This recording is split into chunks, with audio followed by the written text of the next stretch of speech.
Hi guys, my name is Sahil and welcome back to Learn with Sahil. ये एक 21 days का challenge है जो एक प्रैक्टिकल स्पोकन इंग्लिश का चैलेंज है जो मैंने स्टार्ट किया है। इस स्पोकन इंग्लिश के चैलेंज में आपको आपकी सबसे बड़ी प्रॉब्लम जो है एनवायरमेंट से रिलेटेड उसे सॉल्व करने में आपको मदद मिलेगी।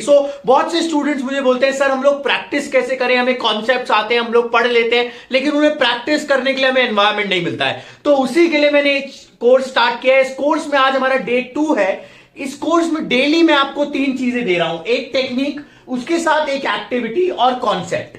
टेक्निक आपको हेल्प करेगा इंग्लिश प्रैक्टिस करने में, एक्टिविटी जो है वो आपको ऑटोमेटिकली एक एनवायरनमेंट क्रिएट करेगा, बिना किसी के हेल्प से आप इंग्लिश प्रैक्टिस कर सकेंगे इस एक्टिविटी को यूज करके। और कॉन्सेप्ट जो है वो आपको इंग्लिश को सही बोलने में हेल्प करेगा, क्योंकि अगर आप सही बोलेंगे तो आपको कॉन्फिडेंस मिलेगा और बोलने का, ज्यादा इंग्लिश बोलने का। तो शुरू करते हैं आज टेक्निक। अच्छा, इस वीडियो को लास्ट तक देखिएगा, क्योंकि जो कॉन्सेप्ट मैं आपको इस वीडियो के एंड में बताऊंगा वो आपको किसी भी टॉपिक के ऊपर, किसी भी टॉपिक पे अगर आपको इंग्लिश में बोलना है तो आपको बोलने में आसानी मिलेगी, आपको थॉट प्रोसेस जनरेट करने में आसानी मिलेगी। तो चलिए शुरू करते हैं। सबसे पहले टेक्निक की बात करते हैं। जो टेक्निक हम लोग आज पढ़ने वाले हैं उस टेक्निक का नाम है सैम टेक्निक। सैम टेक्निक का फुल फॉर्म क्या है? सैम टेक्निक का फुल फॉर्म है स्पीक अ मिनट टेक्निक। ठीक है, अब ये स्पीक अ मिनट टेक्निक क्या है, इसे हम कैसे यूज कर सकते हैं अपने स्पोकन को डेवलप करने के लिए, इसे एक एक करके समझेंगे। ठीक है, अच्छा देखो, सैम टेक्निक को फॉलो करने के लिए हम लोग एक एक्टिविटी का यूज करेंगे। ठीक है, पहले हम सैम टेक्निक के बारे में थोड़ा समझ लेते हैं। स्पीक अ मिनट टेक्निक में आपको क्या करना है, आपको डेली बेसिस पे जब भी आप फ्री बैठे हैं आपको 1 मिनट 2 मिनट किसी भी टॉपिक पे बोलना है। ठीक है, अब वो टॉपिक पे आप कैसे बोलेंगे, कौन सा टॉपिक होगा, वो मैं आपको एक्सप्लेन करता हूं एक्टिविटी के थ्रू। एक्टिविटी जो होगी उसका नाम है 5 स्टेप एक्टिविटी। 5 स्टेप एक्टिविटी के थ्रू आप इस सैम टेक्निक को फॉलो कर सकते हैं। ठीक है, 5 स्टेप एक्टिविटी में आपको क्या करना है, देखिए एक एक करके एक एक स्टेप को समझते हैं। स्टेप नंबर 1 में आपको क्या करना है, identify a topic. Identify a topic. ठीक है, अब टॉपिक या फिर आप किस चीज में बोलेंगे ये कैसे डिसाइड होगा। देखो, आप जब भी खाली बैठे हो, जब भी आप फ्री बैठे हो, इस टेक्निक को आप कभी भी फॉलो कर सकते हैं। इसकी बेस्ट बात यह है, ठीक है, जब भी आप फ्री बैठे हो, कभी आपको लग रहा है मेरे पास कोई काम नहीं है, मैं फ्री हूं, मैं प्रैक्टिस कर सकता हूं, तो उस टाइम पे अपने आसपास देखो आपको कौन सी सारी चीजें नजर आएगी। बहुत सारी चीजें आपके आसपास होगी, fan, table, chair, laptop, mobile phone, बहुत सारी चीजें। तो हम लोग कोई भी चीज आपके दिमाग में जो भी आ रही है उसके ऊपर बोलना स्टार्ट करेंगे। ठीक है, अब आप जैसे मैं एक एग्जांपल लेता हूं मोबाइल का। मोबाइल सबके पास है, मोबाइल का एग्जांपल लेता हूं। तो हमने क्या किया, टॉपिक आइडेंटिफाई किया मोबाइल। ठीक है, आप कोई सा भी टॉपिक आइडेंटिफाई कर सकते हैं, आप बेड पे बोल सकते हैं, चेयर पे बोल सकते हैं, मैं आपको और एग्जांपल दूंगा। अभी आप मोबाइल का टॉपिक ले लिया। ठीक है, अब मोबाइल के टॉपिक को लेने के बाद आप क्या करेंगे, अपना फोन का रिकॉर्डर ऑन करेंगे और रिकॉर्डर ऑन करने पे 1 मिनट का टाइम लगा के आप उस टॉपिक के ऊपर बोलना शुरू करेंगे, मोबाइल के ऊपर, जो भी आपके दिमाग में आ रहा है। ठीक है, रैंडमली जो भी थॉट्स आ रहे हैं वो आप बोलना स्टार्ट करो। अच्छा, थॉट्स कैसे जनरेट करने वो मैं आपको अभी कॉन्सेप्ट में समझाऊंगा। तो देखो, आपको क्या करना है, 1 मिनट आपको उस टॉपिक पे बोलना है। ठीक है, अब 1 मिनट जब आप उस टॉपिक पे बोलोगे तो 2 रूल्स ध्यान रखने हैं। लेकिन रूल नंबर 1 क्या है, ये 2 रूल्स आप अच्छे से समझ लें। रूल नंबर 1 ये है आपका कि don't take a pause more than 2 seconds, यानी 2 सेकेंड से ज्यादा का पॉज नहीं लेना है। ऐसा नहीं कि 1 मिनट में 5 5 4 6 6 सेकेंड तो आप सोच ही रहे हैं। ठीक है, ऐसा मत करना। अगर आपको ऐसा लग रहा है कि मैं कर रहा हूं, वापस से ट्राई करो, रुकना नहीं है, 2 सेकेंड से ज्यादा का पॉज नहीं लेना है। ठीक है, और रूल नंबर 2 क्या होगा, ये तो रूल नंबर 1 हुआ, और रूल नंबर 2 ये होगा, don't repeat yourself. Don't repeat yourself, यानी आपको अपने आप को रिपीट नहीं करना है। ऐसा नहीं कि आप बार बार एक ही सेंटेंस बोले जा रहे हैं, उससे भी आपका कोई फायदा नहीं होने वाला है। ठीक है, तो हम लोग जो टेक्निक फॉलो करेंगे, जो एक्टिविटी करेंगे, उनको ये 2 रूल्स उसमें ध्यान रखेंगे इस 5 स्टेप एक्टिविटी में। ठीक है, इस सैम टेक्निक को फॉलो करते हुए। तो ये तो हमारा हो गया पहला, टॉपिक को आइडेंटिफाई करना।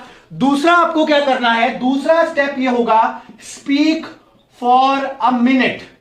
आप 1 मिनट तक उस टॉपिक के ऊपर बोलेंगे। ठीक है, speak for a minute. Is it clear? आप 1 मिनट तक जो भी आपके टॉपिक दिमाग में आ रहा है उस टॉपिक पे आप लोग बोलना स्टार्ट करेंगे।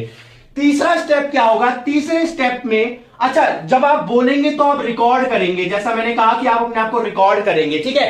रिकॉर्ड करने के बाद तीसरे स्टेप में आप क्या करेंगे, अपने आप को सुनेंगे और सुन के जो पॉइंट्स आपने बोले, जैसे आपने मोबाइल के ऊपर 3 पॉइंट बोले, 4 पॉइंट बोले, 5 पॉइंट बोले, जो भी बोले, उन पॉइंट्स को आप लिखेंगे, नोट इट डाउन, और उसको उसमें 2-3 पॉइंट्स ऐड करेंगे अपने आप से, ठीक है। ये हमारा स्टेप नंबर 3 होगा। क्या होगा? Add 2 to 3 points in your speech, ठीक है। अपनी स्पीच में क्या करेंगे, 2 से 3 पॉइंट्स को ऐड कर देंगे, ठीक है। तो शुरुआत में जैसे आपने 4 पॉइंट्स या 5 पॉइंट्स बोले थे, तो अब की बार क्या होगा, वो 7, 8 या 9 पॉइंट्स हो जाएंगे। क्लियर? तो क्या होगा, ऑटोमेटिकली आपके पॉइंट्स बढ़ गए। अब 4th स्टेप में आप क्या करेंगे, दोबारा इसी टॉपिक के ऊपर, 4th स्टेप में यहां लिख रहा हूं, 4th स्टेप में आप क्या करेंगे, दोबारा आप इसी टॉपिक के ऊपर बोलेंगे, और इस बार आप देखेंगे कि आपने जब पहली बार बोला तो आप 1 मिनट बोल पाए होंगे, पर आप दूसरी बार जब बोल रहे हैं तो कम से कम 1.5 से 2 मिनट बोल पाएंगे, मेरी गारंटी, अगर आपने इसको सही से फॉलो किया तो हमारा 4th स्टेप क्या हो जाएगा, 4th स्टेप हो जाएगा speak on the topic again, यानी उस टॉपिक पे दोबारा से आपको बोलना है, speak on the topic again, ठीक है। तो ये स्टेप नंबर 3 हो गया। स्टेप नंबर 4 क्या हो गया, speak on that topic again, दोबारा उस टॉपिक पे आपको बोलना है, ठीक है। अब की बार जैसा मैंने कहा, पहली बार 1 मिनट का टाइम में आप बोल पाएंगे, या चलिए 50 सेकंड बोल पाए, तो इस बार आप डेफिनेटली उसको क्रॉस करेंगे और 1.5 मिनट 2 मिनट बोल पाएंगे, ठीक है। अपनी कन्वीनियंस के अकॉर्डिंग बोले, अगर आपको लगता है मैं 50 सेकंड बोल पा रहा हूं, 50 सेकंड्स, या फिर अगर आपको लगता है 2 मिनट, 3 मिनट, 4 मिनट, तो अपने हिसाब से उसको बढ़ाते रहें, ठीक है। तो ये हो गया हमारा स्टेप नंबर 4। और स्टेप नंबर 5 और लास्ट और सबसे इंपॉर्टेंट स्टेप क्या है, वो स्टेप है listen to your voice, listen and rectify yourself. ये लिख देते हैं, listen and rectify yourself. Rectify का मतलब क्या होता है, खुद की मिस्टेक्स को करेक्ट करना, ठीक है। आपने जो भी रिकॉर्ड किया है, दूसरी बार आपने जब रिकॉर्ड किया है, तो सुनो खुद को और खुद को सही करने की कोशिश करो, मिस्टेक्स को आइडेंटिफाई करने की कोशिश करो। आप कई स्टूडेंट बोलेंगे सर मैं अपनी मिस्टेक्स आइडेंटिफाई नहीं कर पाता हूं, तो बेटा पहले फंडामेंटल्स आप अपने क्लियर करो, और उसके लिए मैंने ऑलरेडी एक पूरा कोर्स डाल रखा है, उसमें आपको बेसिक्स के जितने भी फंडामेंटल कॉन्सेप्ट्स है स्पोकन से रिलेटेड, वो सारे मैं कवर करा रहा हूं, ठीक है। तो ये आपका 5th स्टेप हो गया। ये आपकी 5 स्टेप एक्टिविटी हो गई, किस चीज के लिए, सैम टेक्निक को फॉलो करने के लिए। और डेली बेसिस पे अगर आप ऐसा करेंगे तो आप देखेंगे ऑटोमेटिकली आपके आसपास एक एनवायरमेंट क्रिएट हो रहा है, और आप इंग्लिश किसी की हेल्प के बिना, किसी की भी हेल्प के बिना प्रैक्टिस कर सकते हैं, ठीक है। तो ये हमारी टेक्निक और एक्टिविटी हो गई। अब आते हैं सबसे इंपॉर्टेंट चीज के ऊपर, जो है हमारा कॉन्सेप्ट।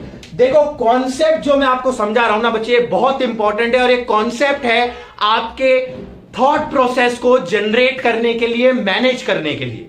ज्यादातर टाइम क्या होता है, हम बोलते हैं लेकिन हम भूल जाते हैं, या हमको वर्ड्स नहीं मिलते, हम नहीं आगे नहीं बोल पाते, तो उसके लिए हमें क्या करना है, इस कॉन्सेप्ट को फॉलो करना है। कॉन्सेप्ट क्या है, कॉन्सेप्ट ये है मेक क्वेश्चंस, कॉन्सेप्ट में यहां लिख रहा हूं, make questions on any topic, make questions on any topic, ठीक है। किसी भी टॉपिक पे आपको क्वेश्चंस बनाने हैं उस टॉपिक पे बोलने से पहले। क्या मतलब है इसका, देखो ये समझते हैं। देखो, किसी भी टॉपिक पे जब आप बोलते हो, तो जैसा मैंने कहा थॉट्स नहीं मिल पाते हमको बोलते वक्त, तो अभी इस कॉन्सेप्ट को यूज करते हो आप किसी भी टॉपिक पे बोल सकते हो, किसी भी टॉपिक पे। तो इसमें आपको क्या करना है, जब भी आप किसी टॉपिक पे बोलने वाले हो, उससे पहले उस टॉपिक से रिलेटेड 4-5 क्वेश्चंस को अपने दिमाग में बना लो, ठीक है। 5 क्वेश्चन, 6 क्वेश्चन। अच्छा, सबसे खासियत बात क्या होगी, ये क्वेश्चंस आपको इंग्लिश में बनाने की जरूरत नहीं है, आप इसको अपनी नेटिव लैंग्वेज में बना सकते हो, यानी हिंदी में बना सकते हो, मराठी में, गुजरात, जो भी आपकी नेटिव लैंग्वेज है, उसमें आप इस कॉन्सेप्ट, इस टॉपिक के ऊपर क्वेश्चन बना सकते हैं, किसी भी टॉपिक पे, ठीक है। तो क्वेश्चंस बनाने के लिए आपको क्या करना है, जैसे मैंने एक टॉपिक लिया था अभी मोबाइल पे क्या क्या क्वेश्चन बन सकते हैं। मोबाइल पे क्वेश्चन बन सकते हैं, नंबर 1 क्वेश्चन क्या बन सकता है, मेरे पास कौन सा मोबाइल है। सेकंड क्वेश्चन बन सकता है, मेरे मोबाइल के क्या क्या फीचर्स है। नंबर 3 ये बन सकता है कि मेरे को मोबाइल किसने गिफ्ट किया था, या मैंने अपना पहला मोबाइल कब खरीदा था। नंबर 4, क्या कभी मेरा मोबाइल खोया है, या फिर कभी ऐसा हुआ है कि मेरे मोबाइल के साथ कुछ मतलब गिर गया हो, टूट गया हो, तो वो क्या एक्सपीरियंस था। नंबर 5 क्या हो सकता है, मेरा फेवरेट मोबाइल, या फिर मैं कौन सा मोबाइल खरीदना चाहता हूं। ऐसे करके आप डिफरेंट क्वेश्चंस बना सकते हैं, और उन क्वेश्चंस का एक एक करके आंसर करेंगे तो ऑटोमेटिकली 1 मिनट से ज्यादा बोल पाएंगे।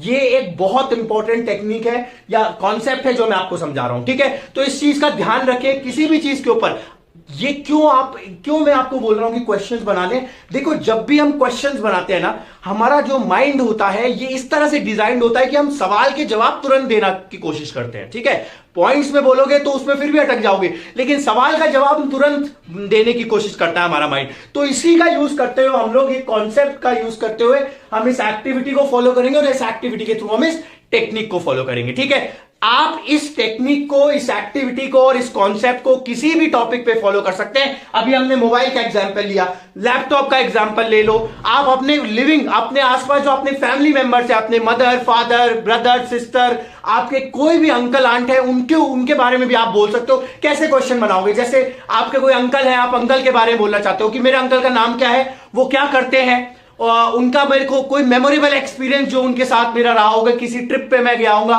उनकी आदतें क्या है, वो कौन सी मूवीज पसंद करते हैं, कौन सा फूड पसंद करते हैं, कौन सी उनकी फेवरेट जगह है। इस तरह के सवाल अपने दिमाग में बनाओ और एक एक करके उनका आंसर करो। ठीक है, तो ऑटोमेटिकली देखोगे 1 मिनट से ज्यादा नहीं, 2, 4, 5 मिनट आप बोल पाओगे। तो ये टेक्निक को फॉलो करो, इस एक्टिविटी के थ्रू फॉलो करो और इस कॉन्सेप्ट को ध्यान रखना, जिससे आप आगे कोई भी टॉपिक के ऊपर बोलना आपके लिए बहुत आसान हो जाएगा। ठीक है, तो ये रहा हमारा डे 2, जिसमें मैंने आपको सारी चीजें शेयर करी। अगर वीडियो अच्छा लगा हो तो लाइक करें गाइस, चैनल को सब्सक्राइब करें, सपोर्ट करें। और अगर आपको लगता है दैट कुछ भी आपकी डिमांड्स है, कुछ भी आपको मुझसे पूछना है या कुछ भी आपको बात करनी है, you can put it down in the comment box. I hope that you are liking the videos, I hope that you are loving the content. Thank you so much for your support. Have a great day and take care of yourself. मैं आपसे मिलता हूं next class में, day 3, with a very unique and a new concept and a technique. Thank you so much.